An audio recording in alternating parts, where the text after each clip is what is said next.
ప్రభు అయిన యేసుక్రీస్తు నామమున మా ప్రియులందరికీ ఈస్టర్ శుభాకాంక్షలు తెలియజేస్తూ ఉన్నాను. ప్రియమైన దేవుని బిడ్డలారా, ఒక శ్రేష్టమైన చిన్న సందేశమును మీ మధ్యకు తీసుకుని వస్తూ ఉన్నాను. జాగ్రత్తగా దేవుని మాటలు విందాం, దేవుని వాక్యమును జ్ఞాపకం చేసుకుందాం. మత్తయి సువార్త 28వ అధ్యాయము 5-7 వచనాలలో ఉన్నటువంటి వాక్య భాగాన్ని మనం చదువుకుంటున్నాం. సిలువ వేయబడిన యేసు తాను చెప్పినట్టే ఆయన లేచి ఉన్నాడు. సిలువ వేయబడిన యేసు తాను చెప్పినట్టే ఆయన లేచి ఉన్నాడు అనే మాటను మనము చదువుకున్నాం. ప్రియమైన దేవుని బిడ్డలారా, సిలువ వేయబడిన యేసు ఎక్కడి నుండి లేచాడు? నిద్ర నుండి మేలుకొని లేచాడా? కూర్చున్నవాడు లేచాడా? చూడండి ఎక్కడి నుండి లేచాడు అనే విషయాన్ని మత్తయి సువార్త 28:7 మృతులలో నుండి లేచి ఉన్నాడు. దేవునికి మహిమ కలుగునుగాక. ఎక్కడి నుండి లేచాడు? మృతులలో నుండి లేచి ఉన్నాడు. ప్రియమైన దేవుని బిడ్డలారా, ఇది సాధ్యమా?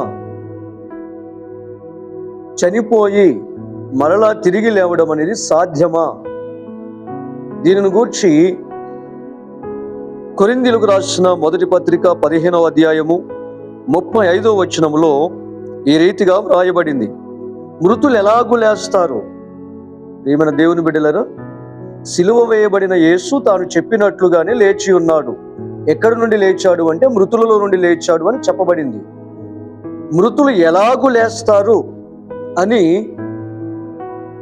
మరలా ఇక్కడ ప్రశ్న మనం చూస్తా ఉన్నాం. అది సాధ్యమా? అపోస్తులైన పౌలు ఈ ప్రశ్న వేస్తున్నది ఎవరు? అపోస్తులైన పౌలు. మృతులు లేస్తారు అని చెప్పిన వ్యక్తి ఏమంటున్నాడు? ఎలాగూ లేస్తారు అని అడిగి ఆ ప్రశ్నకు తానే సమాధానం ఇస్తూ ఉన్నాడు. ఎలా లేస్తారు చనిపోయిన వారు? ఇది అసాధ్యమా చెబుతూ ఉన్నాడు. చూడండి, కొరింథీయులకు రాసిన మొదటి పత్రిక 15వ అధ్యాయము 36వ వచనం. ఈ వచన భాగంలో ఏముంటుందంటే, నీ చేతిలో లేదా నీ ఇంట్లో ఏవైనా గింజలుంటే ఆ గింజలు నువ్వు నేలను విత్తుతావు కదా, భూమిలో విత్తుతావు కదా. విత్తిన తరువాత కొద్ది రోజుల తరువాత ఏం జరుగుతుంది? ఆ విత్తిన చోట ఓ క్రొత్త శరీరముతో ఒక మొక్క మనకు మొలకెత్తినట్లుగా కనిపిస్తుంది కదా. ఆ మొక్క ఎక్కడి నుండి వచ్చింది? మన విత్తాము చూడండి, ఆ విత్తనము లో నుండి ఈ మొక్క వచ్చింది. ఈ మొక్క బయటికి ఎప్పుడు వస్తుందో తెలుసా నీకు? నువ్వు విత్తిన ఈ విత్తనము నేలలో, భూమిలో చచ్చిపోతుంది. చచ్చిపోతే తప్ప ఆ విత్తనము మరో రూపాన్ని సంపాదించుకోలేదు. అర్థమవుతుందా? మనం విత్తినటువంటి విత్తనము చనిపోతే తప్ప అది మరొక రూపాన్ని సంపాదించుకోలేదు. మృతుల పునరుద్ధానము కూడా ఇలాగే ఉంది. యేసు ప్రభు చనిపోయాడు, సిలువ వేశారు, చనిపోయాడు, సమాధి చేయబడ్డాడు. ఆయన చెప్పినట్లుగానే 3వ రోజున తిరిగి లేచాడు. ప్రియమైన దేవుని బిడ్డలారా, ఈ రోజున ఈ మాటలు వింటున్నటువంటి మనము మృతుల పునరుద్ధానము సాధ్యమే అని నమ్మాలి.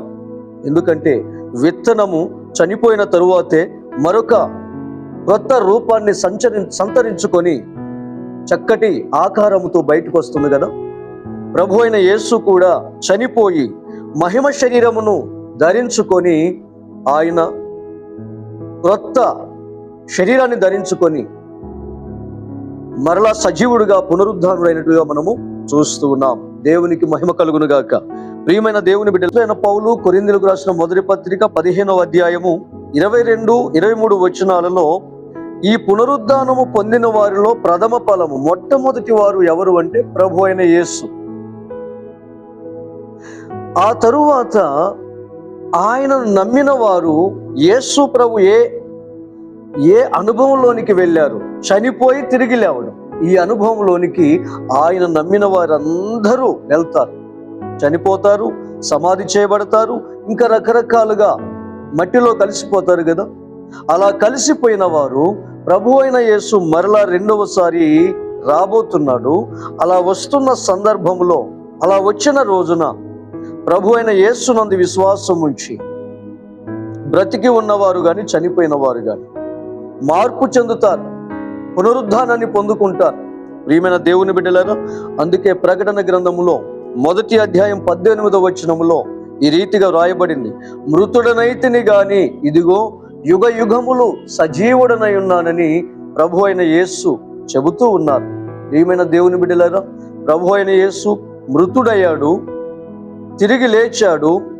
ఎంతకాలం ఉంటాడు అంటే ఇక మరణం అనేది లేని రీతిగా ఆయన ఉంటాడు, యుగ యుగాలు ఉంటాడు, ఎప్పటికీ ఉంటాడు.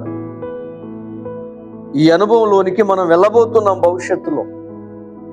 ఎంత గొప్ప భాగ్యాన్ని ప్రభు అయిన యేసు ఈస్టరు విధానములో మనకు అందించారు కదా ప్రియమైన దేవుని బిడ్డలారా. మరి ప్రభు అయిన యేసు రెండవసారి రాబోతున్నారు. ఆ పునరుద్ధాన అనుభవం, ఆ ఈస్టరు అనుభవం నీకు నాకు మనకు ఇవ్వాలని చూస్తూ ఉండగా, ఆయన రాకడ కొరకు ఆయన ఎలాంటి జీవితాన్ని ఈ భూమి మీద జీవించారో, ఆయనకి ఏది ఇష్టమో అది తెలుసుకుంటూ ఆయనకు అనుకూలంగా పెండ్లి కుమార్తె తన కొరకు సిద్ధపడుతుంది అని ప్రకటన గ్రంథములో మనం చూస్తున్నాము కదా. ఆ పెండ్లి కుమార్తె ఎవరు? మనమే. ఆయనకి ఇష్టమైన రీతిలో మనము సిద్ధపరుచుకుంటే ప్రభు అయిన యేసు పొందిన పునరుద్ధానములో మనం పాలిభాగస్థులం అవుతాం. ప్రభు అయిన యేసు వెళ్ళిన పరలోకానికి మనం వెళతాం. అట్టి విశ్వాసముతో మనల్ని ప్రభు అయిన యేసు కొరకు సిద్ధపరుచుకుంటూ ఈ పునరుద్ధానము కొరకు ఎదురు చూద్దాం.